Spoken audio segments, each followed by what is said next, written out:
Sounds like the shake, rattle, and troll. It's time for the award-winning Shake, Rattle, and Troll. Yeah, kids to everybody. Grab your favorite home. Me and the boys gonna shake. A show for the serious fishermen as well as the novice looking for tips from the pros. Shake, Rattle, and Troll brought to you by Bill Lute Chrysler, Jeep, Dodge, and Ram. I-17 and Camelback Road since 1927. Yeah, we got the power, we got the speed. We're running wide open on a midsummer breeze. Freshwater, saltwater, watch out, boys. Bass Daddy Don's gonna make some noise. It's me and the boys gonna shake, rattle, and... Now, here's your host, saltwater fisherman, the man that fears no fish, Bass Daddy and Tournament Pro, Don McDowell. Yeah, man. Hey, I'm Don McDowell. Welcome to Shake, Rattle, and Troll this morning. Good day to be fishing. JK's in the house. Good morning, Bass Daddy. You bet. You have the look of moderation and conservation. And today. reason. In reason. I do. That is scary. Ha! We're going to talk about reason and moderation. Oh, it's perfect for me. In small doses. Special guest today, Tracy Russo.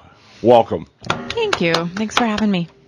I'm glad you could roll out early this morning to join us. I want to welcome Chet's on the board in there, doing a great job, Chet Reynolds. We're going to be talking with Tracy on Fishing for the Cure as we go through the show. Bottom of the hour, Catherine Miller, H&M Landing, day at the docks. The yellowtail fishing's blowing up, JK. Don't go there again. We never made it out last year. We're going to make it this I've year. listened to Blood on the Plow, one of my favorite songs. Yes. One of my favorite things to do is Blood on the Decks. It's coming. Yeah. It's here. Yellowtail are getting whacked down at the islands and off just a little bit further.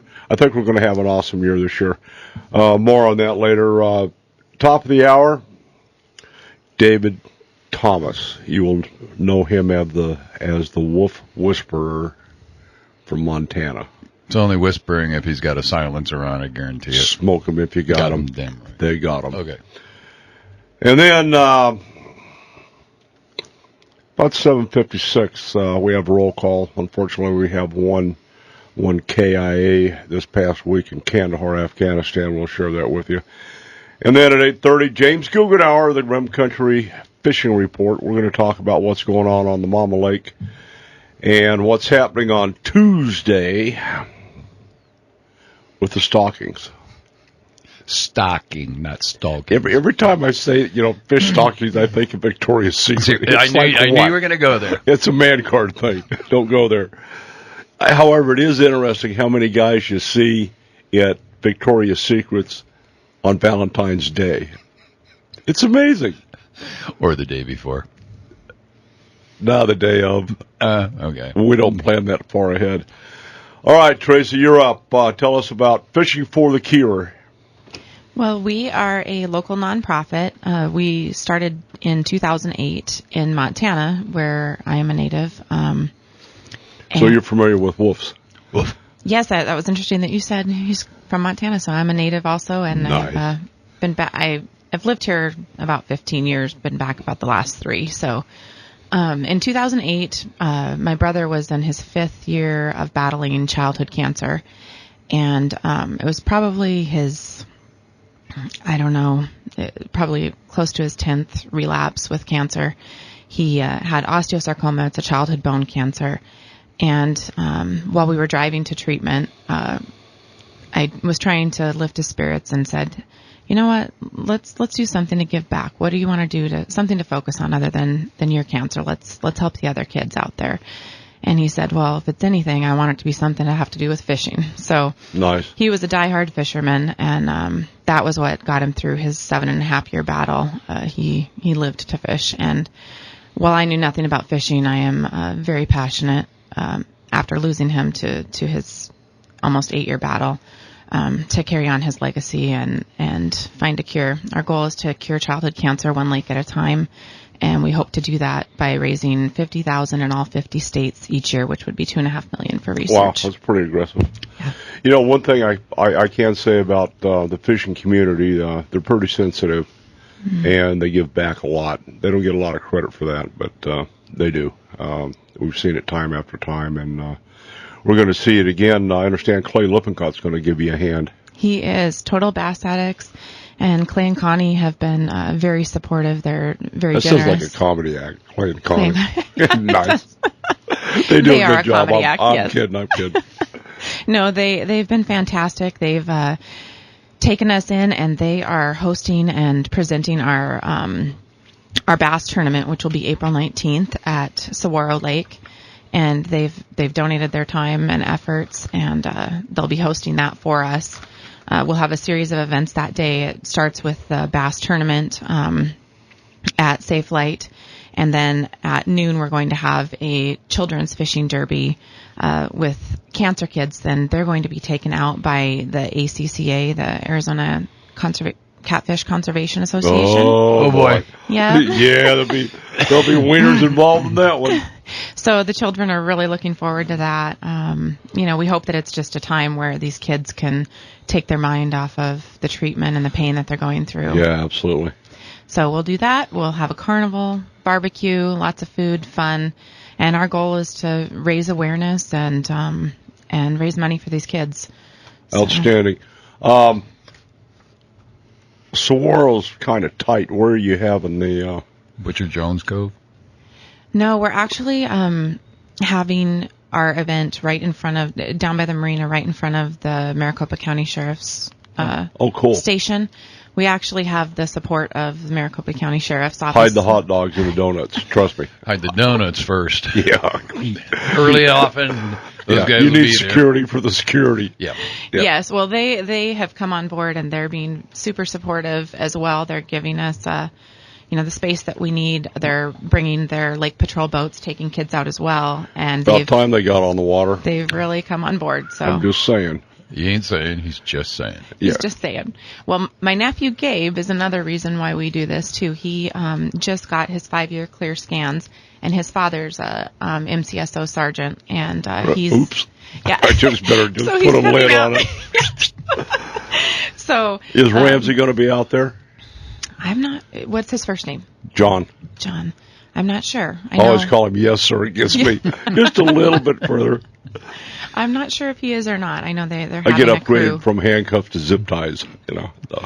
He has a long and distinguished history with him. Oh, goodness. Well, I'm sure you'll know a few then that are out there. Yeah. Hey, didn't I see you in lockdown last week? Yeah, boy. Yeah, they just need to do something about the shocks on the back of those squad cars. Zip ties cut into your wrist when you hit a bump. From what I hear. The fact that they took him over 25 speed bumps in a row has nothing to do with it. Yeah, Ramsey's a good guy. I would think he'd be there. Great. Yeah, we hope so. I know my brother-in-law, Sergeant Overton, he'll be there. And really? Overton. Yep. Okay. So how many people are you anticipating there?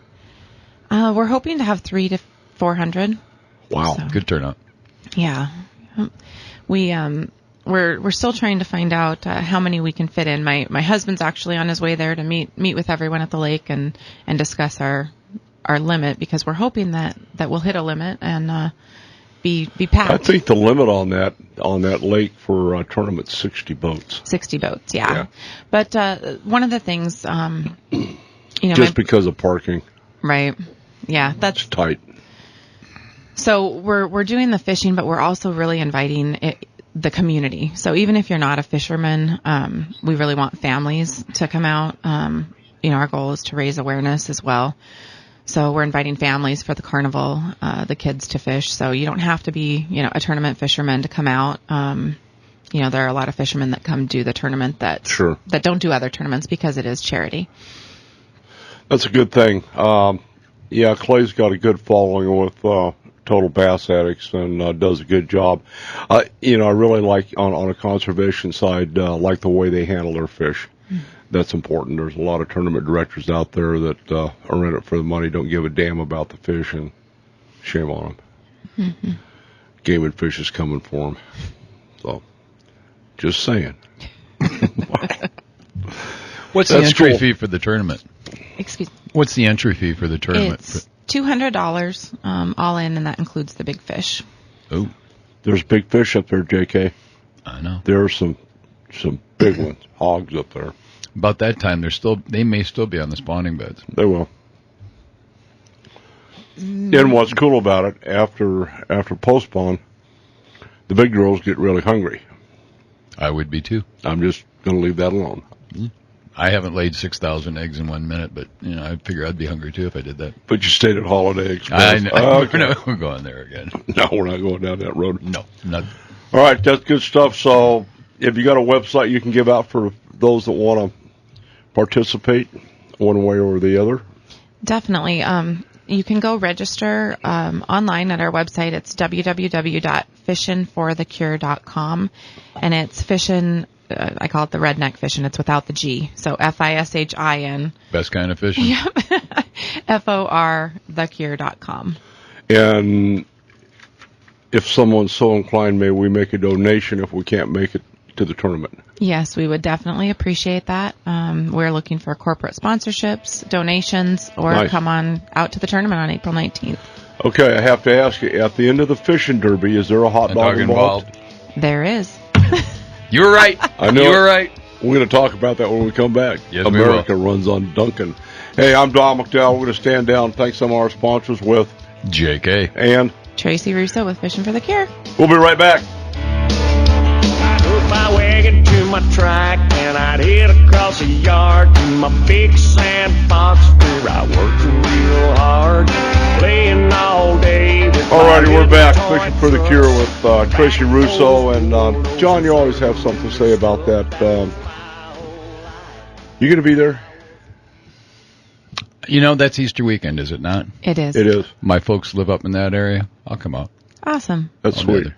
Yeah. Thank you. Want me to swing by and pick you up with a hot rod? I want Big Sexy. I don't think they got a place to park Big Sexy up there. Make one. Done. You could. Yeah. Alrighty. All right. We're going to kick in and support you. You can expect a donation from Shake, Rattle, and Roll. Thank you so much. For what you're doing. Tracy, let me ask you this. Cancer's a bad deal at best.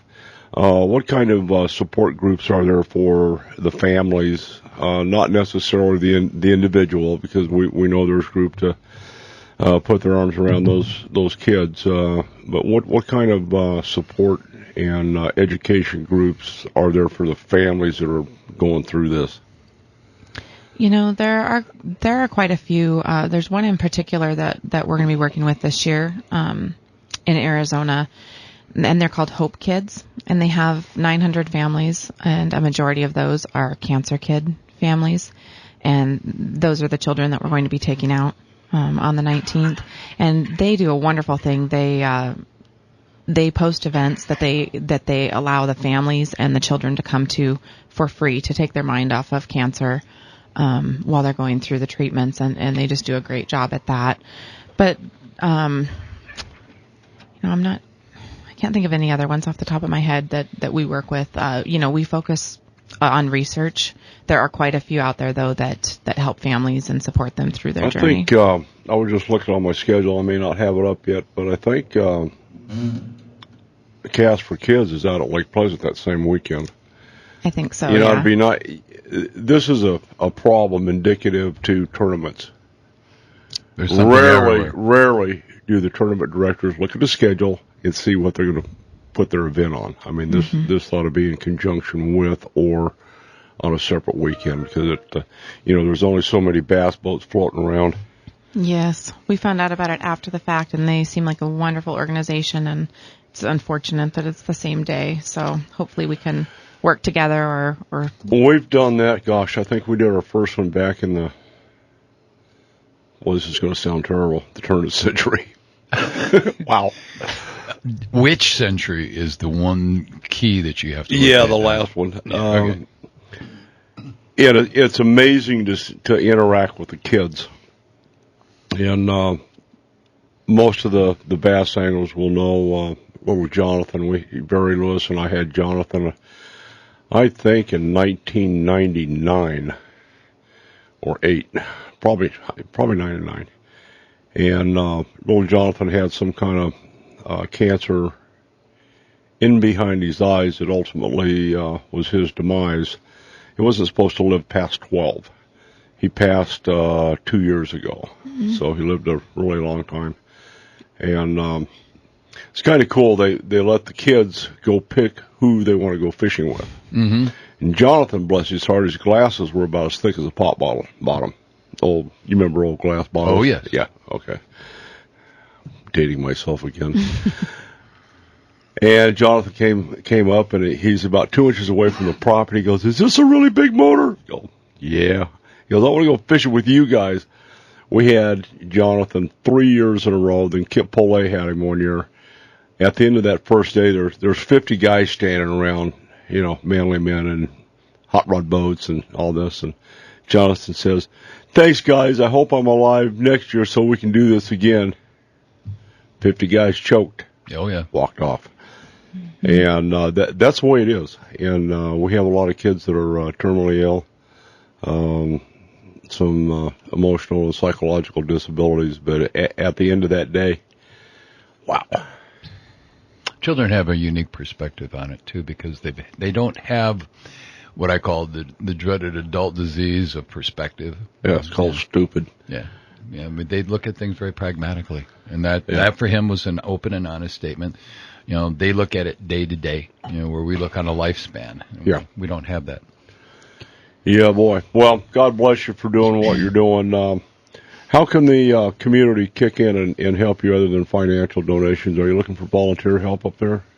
Yeah, we could definitely use some volunteer help. You can contact us on the website is my contact information.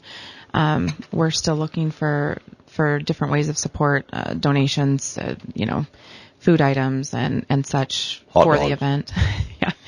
He has a fixation. We are having a carnival, so we will be Do you have a donut sponsor? We do not. Wow. America does run on Dunkin'. Dunkin' would be fantastic. And it's a man card violation if you get caught coming out of Starbucks. I'm just throwing that out there. You can't. Okay. Has to be Dunkin'. Well, I don't have a man card, but I think Dunkin' would be fantastic. Let's get them on board. Nice. That's your bailiwick right there. Well, we're entertaining. I bring that up because there's a couple things that happen universally on every fishing tournament that he's ever been involved with. Or a derby, if you will. You have at registration, you have coffee, and you have donuts. At the end of the day, you have a hot dog. So those three things, when you go to a fishing derby, you need to take your own Rolaids. Now, the donuts and the coffee. I don't know if you've had a cup of Dunkin' Donuts coffee here lately, but man, I'll put that up against Starbucks any day. It's not chocolate flavored, but it is highly octaned. Oh, man. Yeah. Which I like. I mean, that's what gets us going in the morning. You slip up and have a cup of coffee at 5 o'clock in the afternoon, I guarantee you're not going to sleep till midnight. Nope. Good stuff. Hoorah. Mr. Unleaded here. I have leaded right here for you, JK. I had a half and half this morning. That's why I'm off the wall. You're off the wall on a bad day, dude.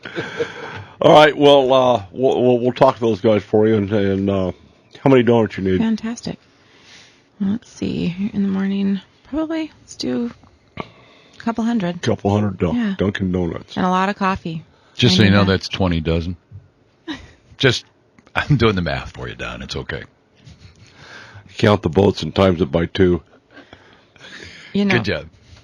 Now, are you going to let Lippincott fish this tournament? I don't know. Yeah, I think we are. Yeah, he can head on out there and fish. You need to put him with Bobby Wright. Well, Bobby's the one helping us out. Fantastic guy. I know, but I want to see Lippincott and Wright in the same boat at the same time. Isn't Bobby the catfish? Yeah. Yeah, big old Bobby. Looks like ZZ Tops, and he's a cross between ZZ Tops and Duck Dynasty. No, there's a guy who does not need any caffeine. Yeah, give him caffeine and a candy bar. Oh, Lord. That would be ugly. That boy just takes off. I mean, Mr. Intensity on a catfish. Yeah, but we I think he wants to preserve the very first one that God ever created and make sure that nobody harms a catfish. We call that passion. I have no knowledge about what you're talking about here. No, it's all good. Yeah, we had fun with the ACCA boys out at Biluk Bass Days. They did a good job, and really getting involved with the department on conservation for the catfish, the flathead specifically, and Bobby's engaging on how should we put this? Taking possession limits for flathead. Very passionate about the flathead, especially the big ones. You know, if you're small, okay, that's one thing. You're 20 pounds or more, Bobby loves you. If you're 50, oh baby, you are in the worship zone. Yeah, you got a place in the boat. Yeah, and you are not taking that out of the lake. He will do it. I mean, if somebody had one, I bet you, I would bet $1 million Bobby would do everything under his power to make sure it stays back in the lake. You know, take a picture and you're out of here. The first day of the Biluk Bass Days, there was a diver that died, and talking with some of the rescue divers and fellows out there, Jerry Tate as well knows the location. There was a 5.5 to 6 foot flathead sighted down on the old dam structure. 5.5 to 6. 5.5 to 6 feet long. Do you know that's 200-pound range plus? Yeah. I think they're genetically more dense than human beings. Oh, and you're pretty dense. Yeah. So oh, man.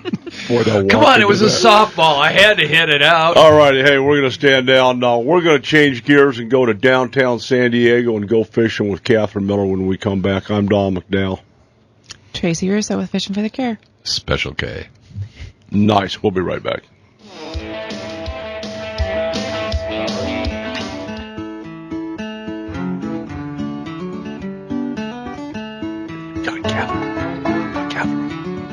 All righty, we're back. Hey, we're going to switch gears, go to downtown San Diego at H&M Landing with Catherine Miller. Catherine, good morning. Thanks for playing along with us today. Good morning, Don. Nice to be here. Well, you know, we look forward to having you as our guest every year about this time. Day at the Docks is coming up April 13th, and we're suggesting that folks in Arizona hop in the truck, drive to San Diego, go to H&M Landing, and take in all the fun. What's going on over there this year? Oh, lots and lots. First off, let me say that we've got some good deals at area hotels for Day at the Docks. So if folks in Arizona want to come on over, they can spend the night and get some really good rates. That's on our website, and so I just recommend you look over there to check that out. Well, we've got a favorite over there, the Dolphin across the street. So that's always an adventure. Okay. Can you stay at Dog Beach? Yeah. Well, the day it's 9 to 5 on April 13th. It's absolutely free. It's our 35th year. Wow. 30. Yeah, I know. It's amazing. But overall, it's a gigantic fleet open house. But it's more than that. It's a trade show, but it's more than that. There's it's because it's free. I mean, it's people come and go, and we've got all the major tackle manufacturers there on displaying. We've got a large lineup of seminars, everything from entry level to advanced topics. We've got free kids fishing for kids. We've got marine art. We have a stage with entertainment on it all day long. And we have boat rides throughout the bay. I mean, it goes on and on. There's just so many things to see and do. It's really something for the whole family. One day is not enough. You need to expand that to 2 days. I know the Port of San Diego, and you really get involved in it, promoting the landings and what have you. But boy, that could go on for a week. Well, this is built to be the celebration of the start of our season, and this season has had a lot to celebrate so far. The fishing has been pretty fantastic. Yellowtail bit early, and they're still, biting the big fish. All the signs point to a really great season ahead, so everyone's optimistic. And if you want to hear it from the horse's mouth, gives you an opportunity to go down and talk to the skippers, talk to the crews, make plans, see how they're reading the tea leaves on this season coming up. Wow, good stuff. Well, H&M Landing's my home dock over there, landing, if you will. I was over there after you and I talked the other day. I was going through my books and stuff. First time I went there was 1971. Really? Yep. know a lot of the old skippers, the Houligans, and Ray on the producer, and some of those guys that are doing other things now, let's say. But you guys have in my humble opinion, the pride of the sport fishing fleet on the West Coast. One of the best landings ever over there. Well, I'm so glad to hear that. My grandfather was there at the start. He was one of the founders. In what year was that? 1935. 35. You were still a babe in swaddling cloth, Don. Not even that. Not even that. So yeah, but it's the event on the 13th is really shaping up. It's really great. The entire event program is on our website. You can read it like a book on our website at sportfishing.org. Okay, and can you link into it from hmlanding.com? I believe you can. Okay. I can get that remedied this morning. Well, we love talking to Rick in the H&M Tackle Shop over there. Rick is just an awesome guy. He's our go-to guy when we get to H&M Landing. You start your adventure with going in and talking to Rick. He gets you dialed in. He knows what the boats are doing, what they're using for bait and artificial lures. Catherine, let me ask you this. What's your personal prognosis for the season this year? The yellowtail are in early. When do you think we can expect to see the albacore and perhaps bluefin? Bluefin. Well, I will tell you this. Chuck Taft on the Legend, he bought the Legend and totally renovated it. Really? Yes, it's beautiful. He's taking that boat out on next weekend, and he hopes to come back with the first albacore the morning of Day at the Docks.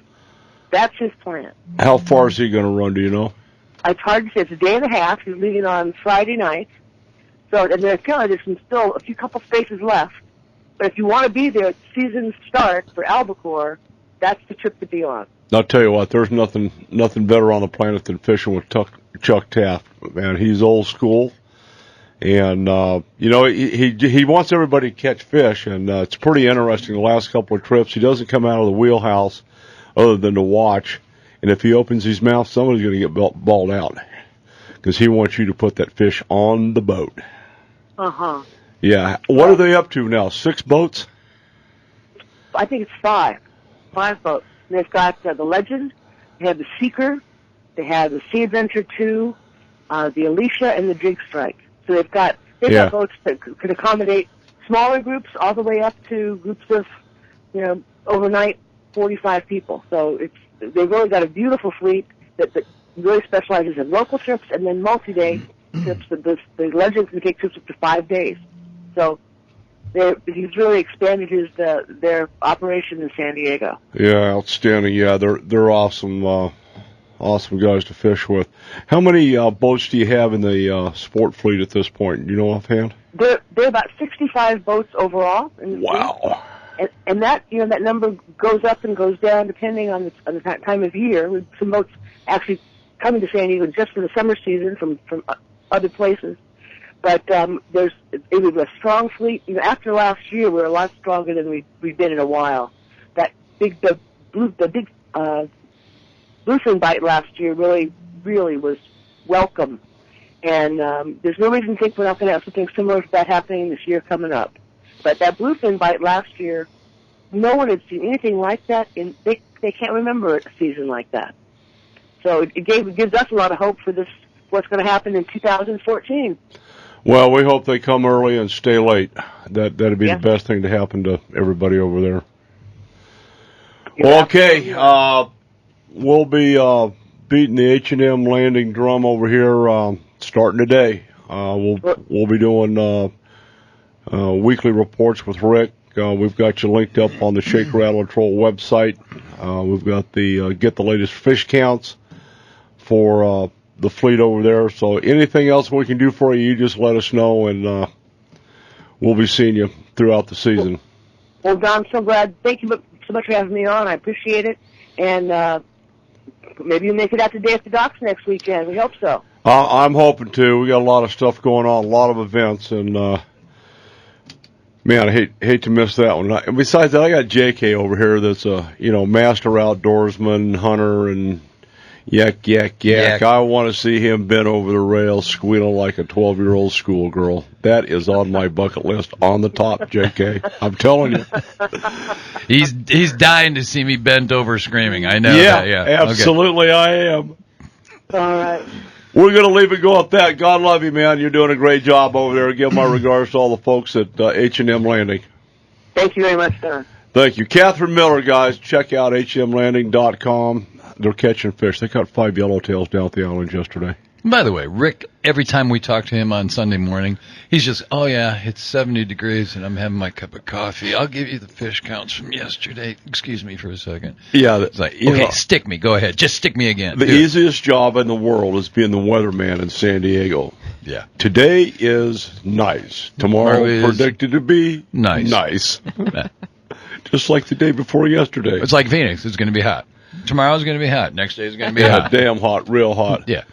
All right, well, that's what I can personally attest to. H&M Landing, wow. They have a great spot there. They do. I've been to that. I've been to H&M Landing. A couple of years ago, that whole thing was leveled, renovated, and new sidewalks with fish in the sidewalk, scales. They've got a new booking desk. The whole building's brand new. I mean, from the minute you walk in the door, the tackle shop's on the right, your book on the left, and there's Point Loma Seafood. Oh, yeah, I love Point Grilled Loma. sourdough with crab and cheese. Oh, yeah. Oh, yeah. Killing me. All righty, hey, we're going to stand down. Thanks to some of our sponsors. You know what? Bill Chrysler Jeep Dodge Ram, every month's Truck Month. Check them out. We'll be right back.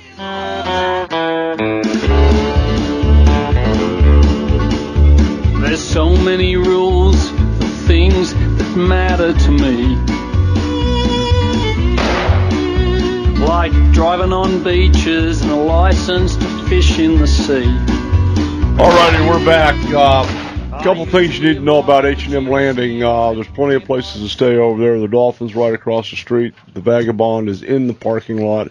There's a Travel Lodge next door to Winchell's. Wait a minute, the Vagabond's a guy, isn't it? Not in San Diego. Oh, it's a hotel. Yeah, they call them derelicts over there. Or sailors.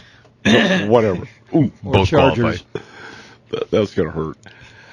Yeah, there's, once you get there, there's no need, after you park your vehicle, you're within walking distance of the hotels, the restaurants, the tackle store, the convenience store, a liquor store, the laundry, a donut shop, and a hot dog and stand. a Denny's. They move Bond's Market, but I'm just saying that's the best part about going there. Once you get parked, you're done. That's it. Don't have to go anywhere else. No. On the boat. And, I'm really excited to talk to Chuck Taft.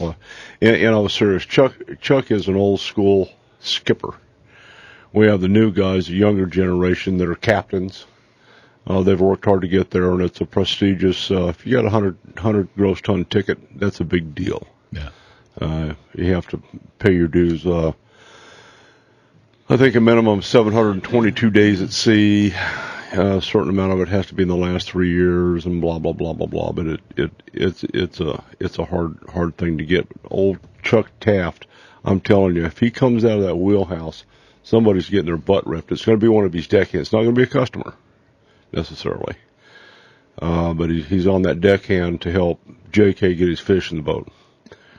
And depending on the group that you have, you may have mayhem on the boat with guys that don't know each other. And a bunch of different hookups all at the same time. Yeah, you get 4 or 5 hookups all going at the same time, and you've got a 25 to 45, maybe a 65-pound fish yanking on your chain. It's going this way, and they're all going that way, and you've got to go over, under, around, and through, and over the hill, and get to the other side without getting snapped off. And that's called a rodeo. Yeah, it goes beyond that. It gets into full contact fishing. At this point, I've lost enough fish, and I don't like getting snapped off because somebody won't let me through.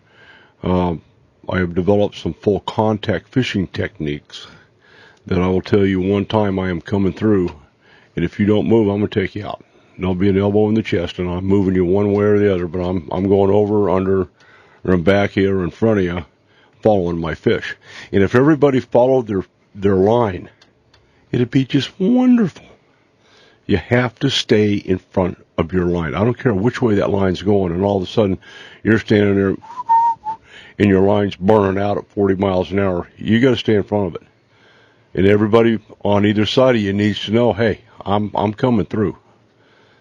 Just out of curiosity, from a novice point of view, you have X number of feet on your line, correct?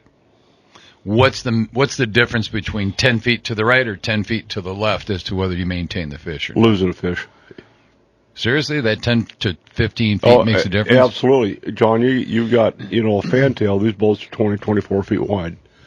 And you'll have 18 guys back there because everybody wants to fish from the fantail. Sure. And you've got a current. Let's say you're in a lee position, so your current's going to the port side or the starboard side. And if these guys aren't doing the tuna shuffle, and that's a little, like the old guy going into Baskin Robbins, and it takes him, you got to just shuffle over. And you got to tell the next guy, follow your line, bump him, follow you, I'm coming, move. And if they all get it, it's easy. You get one turd in the punch bowl that doesn't get it, and he can cost everybody on board a fish. I could have done without that analogy this Sunday morning. Yeah. Well, it gets, I've seen fist fights on Serious? board. Oh, yeah, absolutely. Yeah, it gets ugly. Especially if you get one wise guy doing the same thing and he's cost you a fish, he cost me a fish, then he causes Tracy lose a fish. Then he becomes part bait. Yeah, she's going to whip him. Oh, yeah. And the captain will come down. Some of these guys don't get it. But overall, that's open party. That's when you go down and say, okay, I want to go fishing on that boat, and myself and my buddy, and I'm going to get on there with 25 other guys that I don't know. They don't know you. They don't care about your fish. They care about their fish, just like you do. I don't care about those 25 guys. I care about my fish. I'll give them a break if I can, but there's a etiquette, a protocol on board. Sure, just like hunting. And if everybody does it, we're okay. Yeah, don't drive a quad under my tree stand. I will shoot you. Yeah. Let's just say. So, anyway, and then starting next week, we're going to be talking about your gear bag, some of the equipment that you need to take. I'm not going to suggest taking anything that you don't need. You get out there, if you're on a day and a half and you don't have something that you really need, you're going to suffer badly because it's not going to be on the boat. Your personal gear. Yeah, I understand. For me, it's going to be Dramamine or something similar. Go to your doctor, get an ear patch. Ear patch. Yeah, either that or drink lots of Yukon Jack the night before, follow it down with bacon and some scrambled eggs. You'll be fine. Yeah, once I hurl everything out the door, we're good to go. There's nothing down there. He doesn't have to worry anymore, folks. Yeah. Do you have any saltwater time? Yeah, I've fished down in Rocky Point a few times. That's good. It's been wonderful. Yeah. Ship out on a boat? On a boat out or off the shore? Nope, out where you can't see nothing but water. 19-mile, 21-mile reef. Yeah. Yep, exactly. Yep. Out of Rojos. Reeled in some big ones. They're fun. Where'd you ship out of? Whose boat you going? A family friend of ours has a boat down there, and we've gone a couple times. I actually got married there. So. Really? Yep. So it doesn't really count. Yeah, kind of. No, it doesn't. Mexican Really? marriages do not count in the United States. Am I right, Chet? What? Come on. Yeah. Was tequila involved? That's the question. Yeah. Yes. So when you're done, that means. What's your last name now, Trace? Vamonos. Yeah, vamonos. Well, we No did it comprende. here and there, so it is legal. But yeah. She's pretty definitive about that. Yeah. Mm-hmm. Till it's I over. have the paperwork. Oh, yeah. And a 45. Nice. Well, that's where you pay extra. Mexico, you can buy anything. Way to go, Tracy. That's all good. Yeah. Okay. Well, we're going to be talking next hour to David Thomas. Dave's known for actually a lot of good things. Government trapping of wolves, lions, and bears, I'm sure, are involved in that equation. If it was wiping out livestock, he was on. Yeah, and then Dave's got a website we'll direct you to. He's made some really cool wolf calls out of horns. I know. He's demonstrated, and I hope he's got a wolf call at his side this time so we can just hear it one more time. I do love that sound. Yeah, it's good stuff. All righty, right now, folks, we're going to do the uncomfortable part of Shake, Rattle, and Troll. We have a roll call for April 6th. Our soldier today, Army Captain James E. Chaffin III, died April 1st, 2014 during Operation Enduring Freedom. 27 years old, out of West Columbia, South Carolina. The captain was assigned to the 3rd Battalion, 319th Field Artillery Regiment, 1st Brigade Combat Team, 82nd Airborne Division out of Fort Bragg, North Carolina. He was killed on April the 1st in Kandahar, Afghanistan. The circumstances of his death at this time are unknown. As always, our hearts, prayers, and thoughts go out to his family and his unit. That's the price of freedom last week. I'm Don McDowell. We'll be back. Think about Shake, it. Rattle, and Troll, brought to you by Bill Luke Chrysler, Jeep, Dodge, and Ram. I-17 and Camelback Road since 1927. Yeah, we got the power, we got the speed. We're running wide open on a midsummer breeze. Freshwater, saltwater, watch out, boys. Bass Daddy Don's gonna make some noise. It's me and the boys gonna shake, rattle, and Now, here's your host, saltwater fisherman, the man that fears no fish, Bass Daddy and Tournament Pro, Don McDowell. All right, we're back. Hey, thanks for joining us for the second hour of Shake, Rattle, and Troll. We've been to Saguaro Lake with Tracy Russo, fishing for the cure, curing childhood cancer, one lake at a time. I like that. Thank you. That's good. You come up with that all by yourself? Yeah, I did, and as well as our other tagline, which is Cancer Bites with the fish hook. So Cancer Bites. yeah. And Special K's in the house joining us. You're actually drinking decaffeinated coffee? It's a mix today. Okay. 50-50. All right, I'm thinking that's a slam on a man card. No. Potential 3-day. Do you want to see me Prohibition. climbing off the ceilings? Then you go 100% full load. No, 50-50 is about as much as you can handle. I'm convinced. Okay. Convinced. All right, now we're going to change gears and get over on the bullet side of life with Dave Thomas. Dave, good morning. How are you? Good morning, Don. How are you? You know, it's a pleasure to have you back. Last time you were on, stirred controversy for 2 weeks down here. And a lot of stuff going on. For those who know Dave, you'll know what we're going to be getting into. What you don't know, you carry the AKA as the Wolf Whisperer. That's pretty interesting. Well, yeah, it's just from talking to wolves over the period of time. You know, you get to. I just kind of got that label, but I'm not. Well, it's interesting you would be on today. The Arizona Republic, our local liberal rag down here, has an article out of Helena, Montana, talking about the bison. You mean the wolves? Yeah, the wolves eating the bison over in Yellowstone Park. What do you know about that? Have you been following that any at all? Well, I see the numbers of elk and bison were down. By the way, Dave, do they have the census count in yet from the end of January that they do every year, Fish and Wildlife? I know that they do an annual count of the Yellowstone herd. Last year it was below 3,900.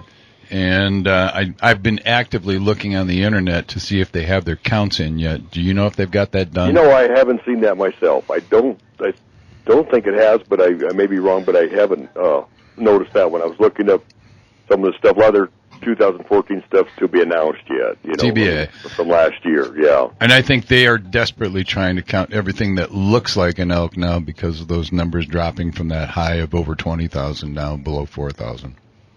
Oh yeah, they're really well. Every place that they've seen, and they're saying the same thing in by Hamilton, Montana, north of there, the South Fork. There, they're claiming, it's all mountain lions that were killing all the elk. Of course. They don't want to admit that, the wolves have moved in and the elk numbers have just dropped drastically, Well, we're hearing that in all the northern states. Idaho has got an awful lot of activity. I think they recently passed a $2 million bill to, I'm going to use the term harvest, up to 500 wolves. We call it aerial gunning down here. Yeah. Yeah, it's pretty interesting. What activities, Dave, have you had recently out in the field? Well, I will say that I did see one off the subject of this thing. I think they got about 260 wolves this year in the state from their hunting and trapping season that they had in 2013. If I read the numbers right. Isn't that right. down almost 100, though, from the first year when they started it? No, they only had 100 and I think 80 the first year. Really? Or 100, yeah.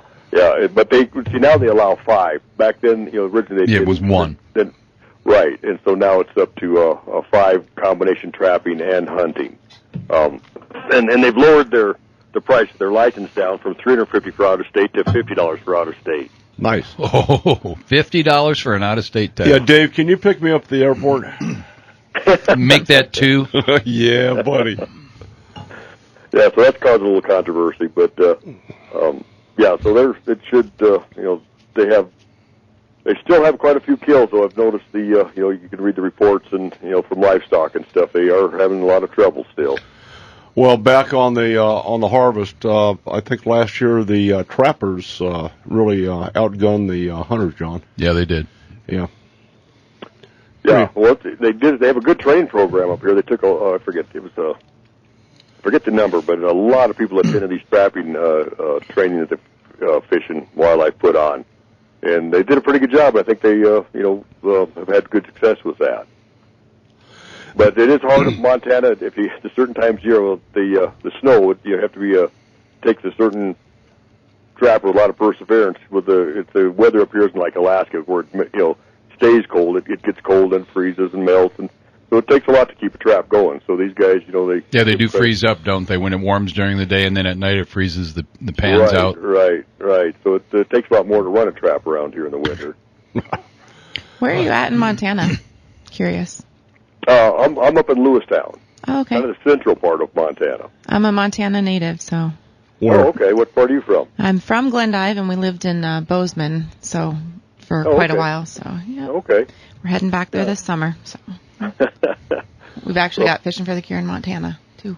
So Dave, if I want to learn how to call a wolf, what are you going to do for me?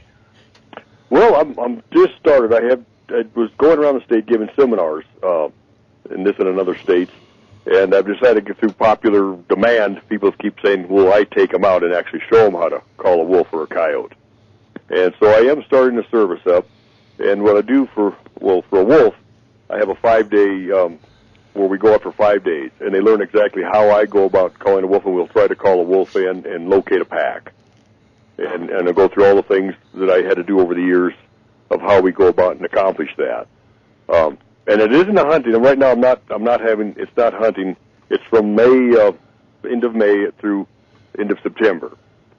And because the weather, that's when the most of the snow melts out of the mountains, and that's where the most wolves live in the western part of Montana.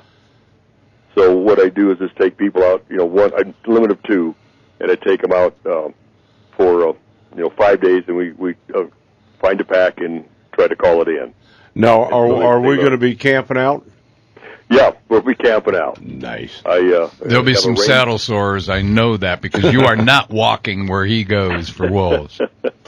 Well, it's a combination of all kind of methods how we get there, but it basically just a range teepee and possibly a little camper trailer. But that's it's not. It's luxurious. What I consider luxurious being out camping, but maybe it's not the fancy motels or anything. Perfect. But you get to see a lot of the best things that way. You're out there with the animals a lot of times at night.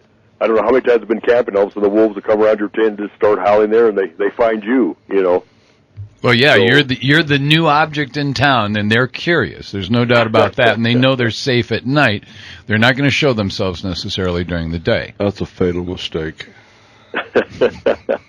But Don't scare me at night. No. that is a funny feeling when you all of a sudden you wake up and there's a pack of wolves around you howling. You know, it just kind of, you know, it's a lot different than coyotes. It has a, you know, quite a different sound to it. Yeah, that's when you start feeling like a hamburger. Nice. Hey, Dave, I have a question. One of the things that I've read, and that is that the elk are, of course, responding to all the pressure, and they're figuring it out that, I mean, when they put the first wolves out there in Yellowstone and they had, you know, thousands of elk, the elk didn't know what wolves were necessarily because they were only accustomed to coyotes, and all of a sudden you have something that's about 100 pounds bigger and can take you down. They said that elk are starting to, number one, leave the riparian areas, and number two, they're working harder, they're staying clear, they're not bugling as much during the fall. They're being much more quiet and much more nocturnal. Are you seeing that kind of activity out of elk as well? Well, they claim they're getting into small, you know, they're not seeing the big groups that they did, and so I don't know if they're actually proving this, but they're claiming they're in the smaller groups. They're trying to stay, which, you know, stands to reason. Sure. But when I've been out howling for wolves, I hear the elk bugling all over. In fact, a lot of times I'll hear the elk bugling, and well, a couple times I had a radio collar on the wolf, so I knew where the wolf was at. And I would see the wolf, he was right down with the bugling elk. Usually they're on there, I guess they must have been hunting the elk. Sure. But a lot of times that wolf would be right there while the elk were bugling. So it didn't, I don't think that is having as much effect. Probably no more than the hunters in bugling season. You know, there's a lot of hunting and archery at that time. Yeah. And so they have a lot of pressure, you know, people sneaking in on them too. But I think but they do seem to, it has taken a little learning process to learn what a wolf is. I noticed the moose were being, you know, I found lots of dead moose when the wolves first came in. And, you know, I figured that had to be a learning curve because they didn't have any idea what the wolf was, you know. No. And the elk probably the same way. It looks like a big coyote. They weren't particularly afraid of coyotes, and all of a sudden, you know, there it was. So yeah, I am sure they are starting to learn somewhat adapt to the wolf. But they, like I said, the animals. I've mentioned this before. You get up in the mountains, the wolf the elk was a prairie animal. Right. And they used to be able to run for miles out across the prairie like a big, you know, Serengeti herd in Africa. Dave, I'm going to ask you to hold that thought. We've got to flip into a break. Okay. When we come back from break, can you break out one of your calls for us? I can. All righty. Hey, we're going to thank some of our sponsors. I'm Don McDowell. We have the Wolf Whisperer. That's a mouthful. Special K. Tracy. And Tracy Russo. We'll be back.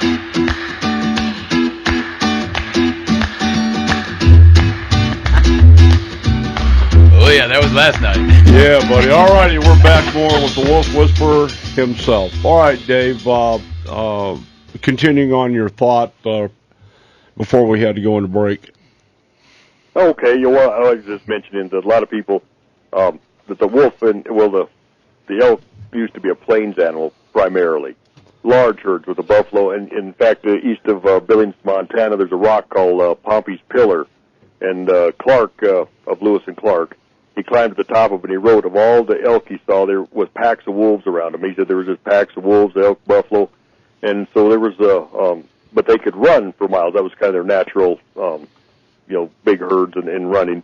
Where in the mountains, which now most of the elk are in the mountains, they you know, they can't get away as much. They get on the south hillside in the winter where the snow's not so heavy, and they can't run as far when a wolf pack comes on them. And if they get into the deep snow, they're kind of stranded and pretty much easy picking. So that's kind of one of the big differences they have. So the wolf can lower the numbers of elk quite a bit. And then they've been finding that the bear, even the black bear, have been getting really good at hitting these calving grounds in these smaller areas in the mountains. Mm-hmm. And so they almost call it like a predator pit sometimes, where the elk have a hard time coming out from it when their numbers go down, you know.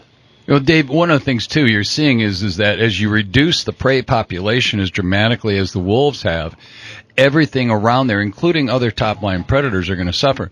So your bears, your grizzly, the black bears, your mountain lions, all of them are starting to find there's a reduced food source.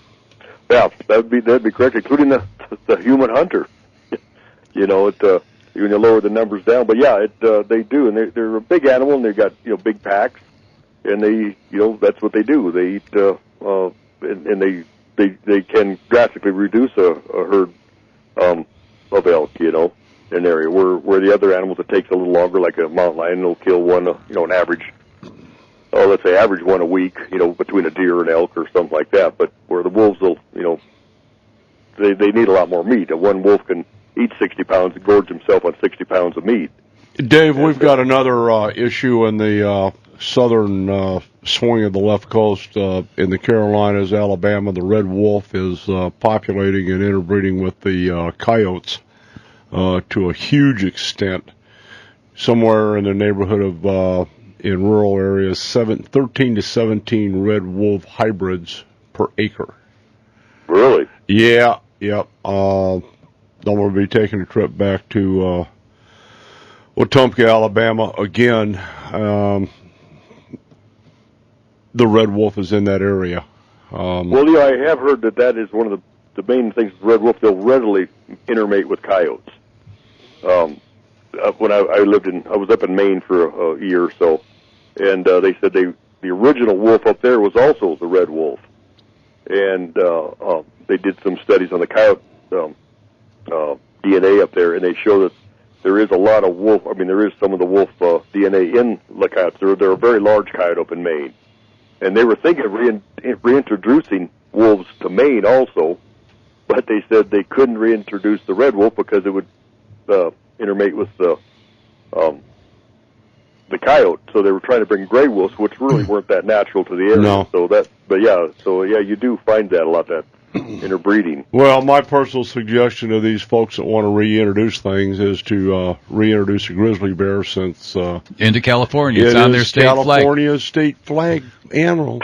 Yeah, they had, at one time there were 10,000 grizzly in California, and if they wanted this genetic viability as they had in the past, and they want to return things to their historic range, why, pray tell, is there not a single organization trying to have grizzly bears back in California? And the reason is because nobody really hunts in California. It's not acceptable, so socially they don't do it, so they're trying to stop everybody in other states where there is hunting. That's why grizzly is not on the menu, so to speak, for California. But they want to put them back in Flagstaff.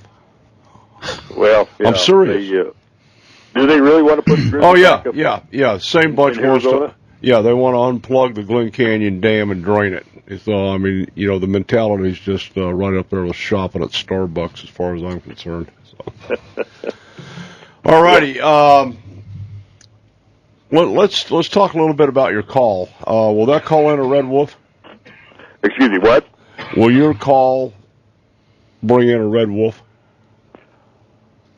Well, I would suspect it would. It makes a wolf kind of a howl or a coyote howl, either one. Can you demonstrate that for us?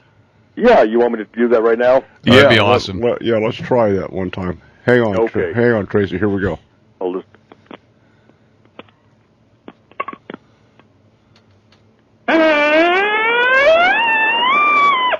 Excuse me.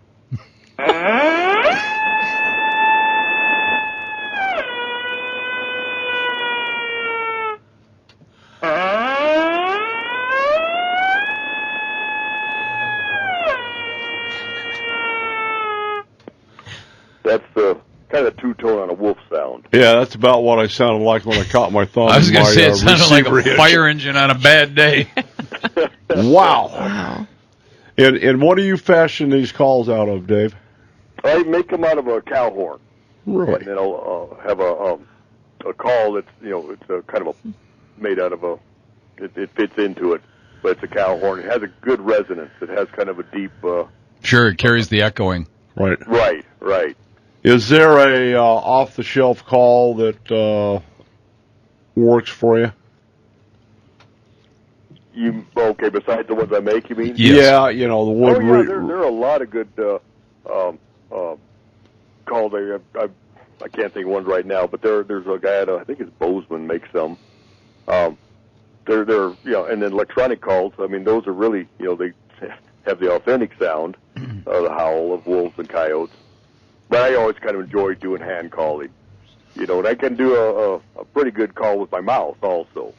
Oh, that's the other key too. And when's obviously when the fur's in prime, starting in like end of October, November, all the way through the spring is when it's the best time to actually hunt them. Too cold, John. No, it's not too cold. Shorts, flip-flops, come on. Well, you wear the flip-flops. I'm always in my Danner boots, so I'm fine. Yeah, You're in trouble.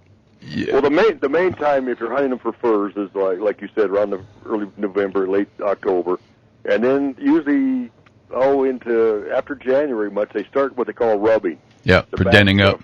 Yeah, and you'll get some through February. You'll find some good ones, but after that, usually into March and stuff, occasionally you'll find some good ones. But the fur's kind of going downhill pretty much by that time, and then they're going into denning season, and so they're but the prime fur is probably from November through the end of January. Prime fur aside, would you recommend May, or are they more susceptible when they have pups to come into calls? Definitely they are, and they're a lot easier to find because they're in a location. They're locked into an area with denning. Right, and that's most of the time when you're having most of your livestock problems and stuff because they're trying to feed the pups, which they've got a big group of pups and they got a pack, and so they'll, if anything gets near that den, that's when they start killing a lot of livestock. I think they know the calving grounds, and so they make sure they den up close to the calving grounds. It's not which came first. I know which came first, and that's where the food sourcing is. That's what they're going after. Oh yeah, well they get to know it, and then the prime. There's some packs are more powerful than others. And they can pick out the better areas than other packs, and they protect it and hang on. Territorial. Right. So yeah, some will pick an area probably. It's a food source undoubtedly. We find that even with coyotes and mountain lions here. Yep. Typically the mountain lion range doesn't overlap, but up in the the strip country, they'll find all kinds of mountain lions intermingling around the calving grounds from the cattle ranchers. When they've got their big herds in and the calves are starting to drop, that's when they find the coyotes gather in, and same thing with mountain lions. The predator base knows where the food sourcing is. They've got a calendar.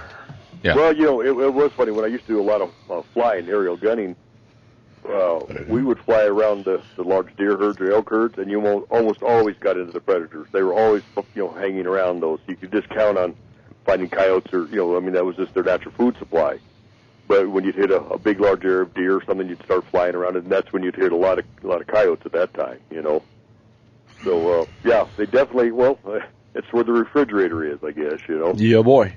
Dave, we got a couple of minutes to wrap this up. What's your website? And second question is, how can we order one of your wolf calls? Okay. My website is www.govt-hunter-calling.com. And on my website, I'll have when you look at it, it has a site under there where you can order the howling horns. Awesome. Seminar, I haven't listed my dates on my seminars yet, but I have my field calling sessions and my home, and all the contact information's on there. And I even got you, Don, from the last time I was there. I have a newsroom section. Oh, there cool. you go. Awesome. Nice. I love it when he talks dirty and he says things like aerial gunning. Oh yeah. That. What could be better? Well, here's the question: what came first, John, the liberal or the wolf? Wolf. Okay.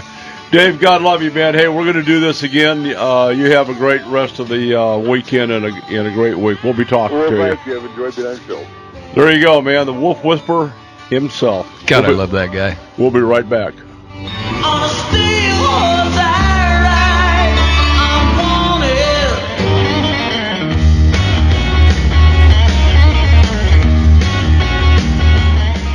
All righty, we're back. It's time to go to downtown Payson, where the weather is always nice. Always. With James Guggenauer from Rim Country Custom Rods, the master rod builder himself. James, good morning. Good morning, Don. How are you doing today? We're having a lot of fun here. Tracy Russo's with us from Fishing for the Cure for childhood cancer. They're having an event up at Swirl Lake on April 19th. We just got through with David Thomas, the Wolf Whisperer himself, out of Montana. Interesting stuff. Yep, curious. I've been listening online. And speaking of the wolves, did you guys happen to see that show that was on, I think it was Nova? Yes. I thought if Don McDowell's watching this show, he's going to have to buy a new television set. You know, I actually chucked the tuner across the room, which is a man card violation. You do not throw the clicker. Yeah. The watch, but I almost had to chuckle when they, the biggest advantage they could see in Yellowstone to releasing the wolves was that the aspen trees would grow at 2 feet per year rather than 1 foot per year. Yeah, that's about the time I lost it, Jim. You know me pretty well. Yeah. Right.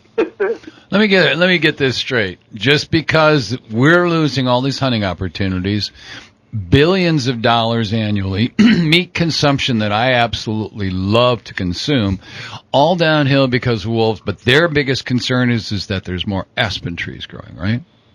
Yes, absolutely. Yeah, and the protection of the riparian areas with willow trees. In the last minute of the show, they said, oh, and by the way, we have more beavers in Yellowstone than what we did before, too. Save a tree, eat a beaver. I'll put that on a DVD, and I'll hand it to you. Yeah, I want you to put all your sharp objects away. I won't watch that. I won't watch that. You need to watch it, John. They're out there. The left wing I know. is coming for us. They own it. Well, just stop by any Starbucks and take a look at the mentality. The part that John would like is that the people that make these decisions were referred to as scientists in the show, and those that are opposed to it were referred to as uninformed. Well, I've also found it curious, James, that if you recall, right in the beginning, the guy that was pushing that was one of the park rangers. Right. Yes. Right. Yep. Oh, no, they don't want people hunting. That's a universal. And this, I couldn't believe that they actually thought years ago they were going to get rid of hunting, but they are. They're accomplishing it through the Endangered Species Act. They're getting rid of hunting, and it's all under the guise of protecting other species. Then we should be protected because we're endangered from. It's not going to work. Top of the line food chain, they don't want you. They're hunting us. We're hunting animals. They're hunting us, and they're succeeding. We will hunt them back. Wish we could. Hey, and I do have good news for you. Okay. Back to fishing. This coming week is the week that a lot of Roosevelt Lake anglers have been waiting for. Arizona Game and Fish is going to be stocking Florida strain bass into the lake. Tentatively, it is set for Tuesday at 2 p.m. in the afternoon at the Cholla ramp site. We're going to have local boaters there that are going to take the bags of fish, and the bags are actually in coolers. That's the way they're delivered, out from coves and release them into the water. So, huge day for people that fish on Roosevelt Lake. We've been working about 1.5 years to get to this point, and it's a big step. A lot of fishermen are going to be happy. That's good stuff. You going to be there? I will be there. I'm going to have my boat down there, and right now we have about 3 different media teams that are planning to show up. Yep. So hopefully we'll even get some more, because I think the more people that understand what we're doing here, the more people are going to understand it's a huge benefit for the fishing community. That's good stuff, James. When's the second load coming in? Any word on that from W.M. Gill? The last I heard was April 7th, but I'm not... April 7th? That's this week. Yeah, that's the first load. Yeah, that's the first one. I'm not sure of the second date, but yeah, they were going to divide them up into 200,000 per shipment, and about a week apart. So we'll have people informed as we get those dates. Okay, what's on your fishing report? The fishing report was called good this past week at Roosevelt. However, I'm being cautioned by people to say that the wind is playing, having havoc on a lot of the fishing. Guys that are out there before daylight are catching good fish. They're saying when the wind comes up, when it hits about 25 miles an hour, things we're having a good bit. I'll tell you what, on Roosevelt, when it's blowing 25 miles an hour, it's a good time to put your boat back on the trailer. You got it. I'm usually headed to the ramp long before that. So it's been kind of up and down. Now guys that are experienced in fishing of the winds are like, you talk to Mark Howe and he's like, what wind? We don't have a problem out here. But other guys are saying that they notice a big drop-off. But the bass are spawning. We're talking bass in 4 feet of water or less. Starting to see them in good numbers now in the back of the cove spawning. If you'd like to see some of that and you're out on the water this week, you might want to try an area like Chubb Bay. There's a nice big flat in the back of that cove, and you can kind of cruise in 4 feet of water and see several beds setting up there. Smallmouth are also in a little bit deeper water, but they're also bedding right now. Guys are saying that they've been catching those off of beds, and they're looking pretty good. Best bait reported this week, hands down, was a Cinco. For 2 reasons. One is for pre- or post-spawn fish, a Cinco is an easy target. It's a slow-moving bait that just kind of drifts through the water column. Easy meal for bass. That's what they're looking for, especially right after the spawn. And if you pitch one of those onto a bed, those fish just go crazy over that thing sitting on their bed. You wouldn't be throwing a white one with gold flecks, would you? Yeah. Okay. Short. Just curious.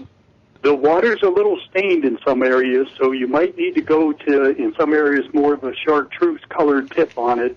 But those white ones, you can see them at a distance. You can see them right on the bed. And when that bass turns by 30 degrees sideways looking at your bait, get ready, because he's about to pick it up. Bam. Game over. Okay.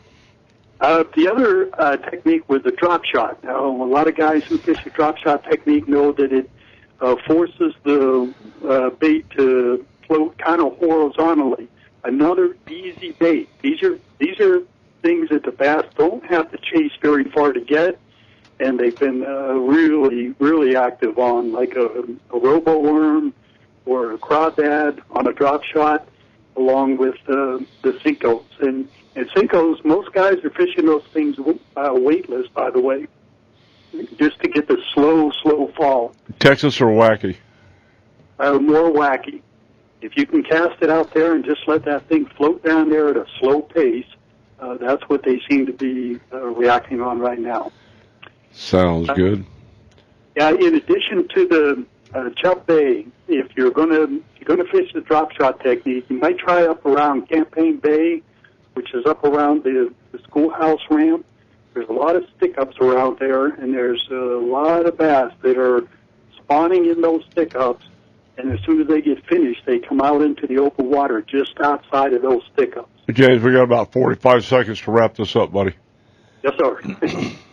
So that area is working good. Hey, all the rim trout lakes are open, and they're being stocked. Arizona Game and Fish has a new website. They just updated it with all their stocking of all the rim lakes.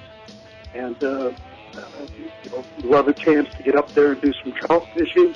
Okay, James, we got to go. God love you. I'll see you over at the ramp at 2 o'clock.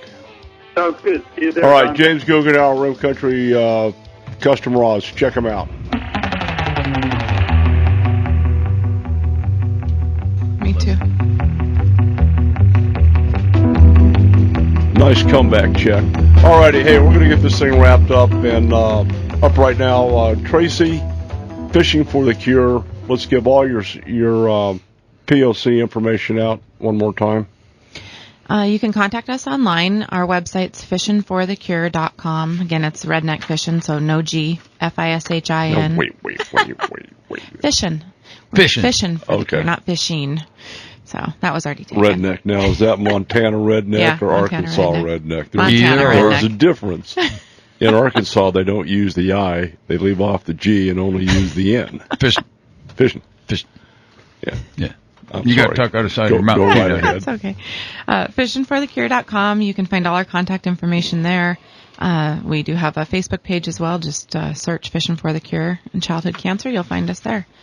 By the way, Don, she had some interesting stats regarding the dollars that are spent for cancer research. Trace, why don't you go through with those for a second? Well, one of the reasons why it's so important for us to do private funding for research is childhood cancer only receives less than 4% of federal funding for cancer. So what that means is the National Cancer Institute for Pediatric Clinical Trials, they only spend $26 million.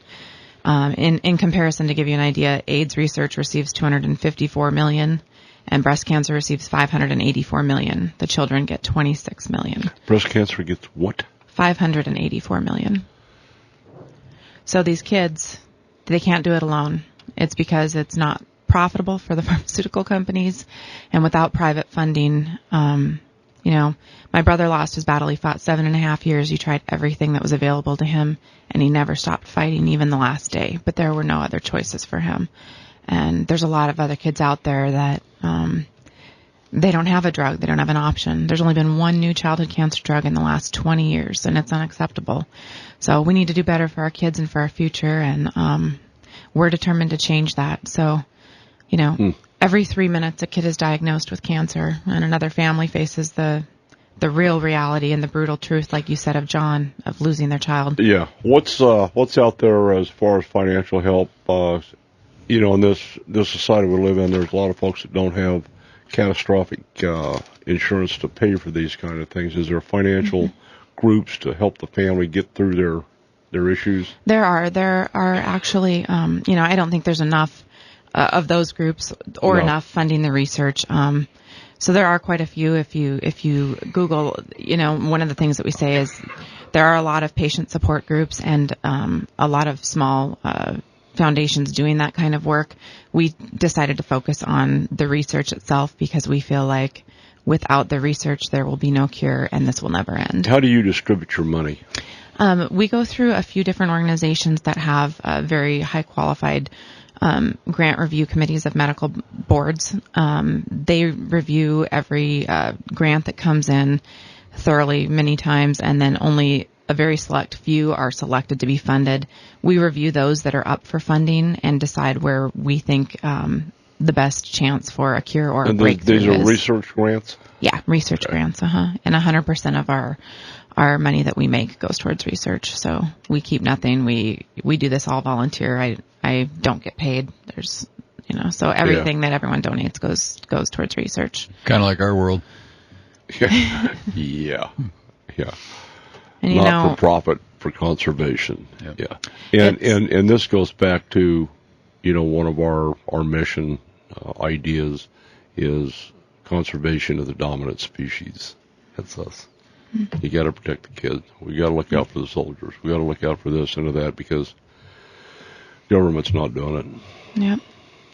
And you talked about little Jonathan, and I could talk about my brother's last days with us, and unfortunately it's hard to hear, but that's the brutal truth of childhood cancer. And before we all go to sleep tonight, there'll be 7 more kids that have lost their battle today to cancer.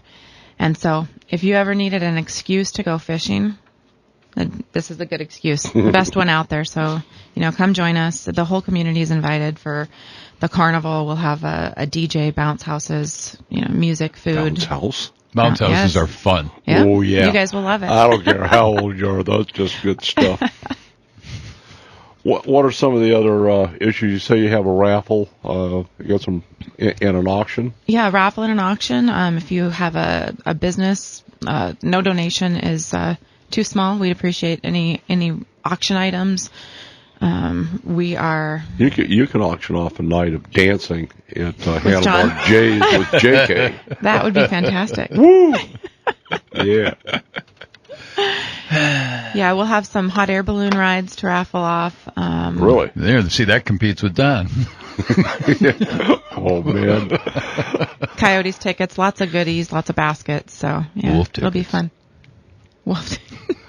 You're gonna belong to a Wounded Warrior Club pretty quick. before this is over I know with. it. I knew it was coming. That's a knife blade right in the right thigh. Yeah, that's cool. Give your number out for those that don't have it in fishingforthecure.com. You can make donations. You can sign up, register for the tournament, you can register your kids for the Derby. Yep, exactly. And if you have any questions, you can contact me. My number is 480-888-6277. Got it. And I got to throw a heads up or to Clay Lippincott for stepping to the pump. Clay puts on a pretty good tournament. You know, I know they like fishing for the big fish up at Swore Lake. TBH is up there constantly. And there's another one going on here. John Sneed from All Stars doing an Arizona Food Bank. I think that went off today, or yesterday, as a matter of fact. And there's certain amount of charity tournaments out there, and again, the fishing community is not shy about stepping up to the pump on some of these things. And yeah, they've been fantastic. Total Bass Addict said, this is about the kids. Let us know what you need. We'll take care of it. So. Just watch out for those catfishing boys. Yeah, boy. Yeah. They're intense. Pat, why don't you make sure that we get Bobby Wright a brand new package of Oscar Mayer wieners for that event? I'll tell you what, seriously, those kids will have an absolute ball catfishing with Oscar Mayer wieners. Yeah, because they're not going to be into catching carp and bluegill and stuff like that. I don't think. You hook onto one of those catfish on the bottom with those buddy. Oscar Mayers. That's what Bobby said. He said, we'll get them on those fish, and they're going to bring their pontoon boats out. It's going to be a fun time. Did the word Oscar Mayer come out of his face? I don't believe so. I don't believe he did. He won't admit to it, but Don and I have experience on this, and as does Patrick. We know that Oscar Mayer is one of the preferred culinary delights of catfish. Yeah, we had guarantee kids catfishing last year up at the Sheridan Princess up there in Scottsdale for the kids over a 4-day period. And John's right, Oscar Mayer. By far. Really? The kids just whack. Beat dough balls, beat stink bait. Beat everything. Berkeley, I mean, Oscar Mayer was the bait of choice. Let's get some packages. Let's do it. Serious. I can't tell you how much. And the leftovers are for the carnival later? Yeah, that's the best part about using crawdads, hot dogs, or anchovies. If it doesn't bite, you can eat your bait. There you go. As long as you don't mix the catfish in the same bag as the leftover Oscar Mayers, we're good. Yeah, that's all good. Well, if you grill it, it's fine. It'll grill it. Well, Tracy, like I said, you'll have a donation.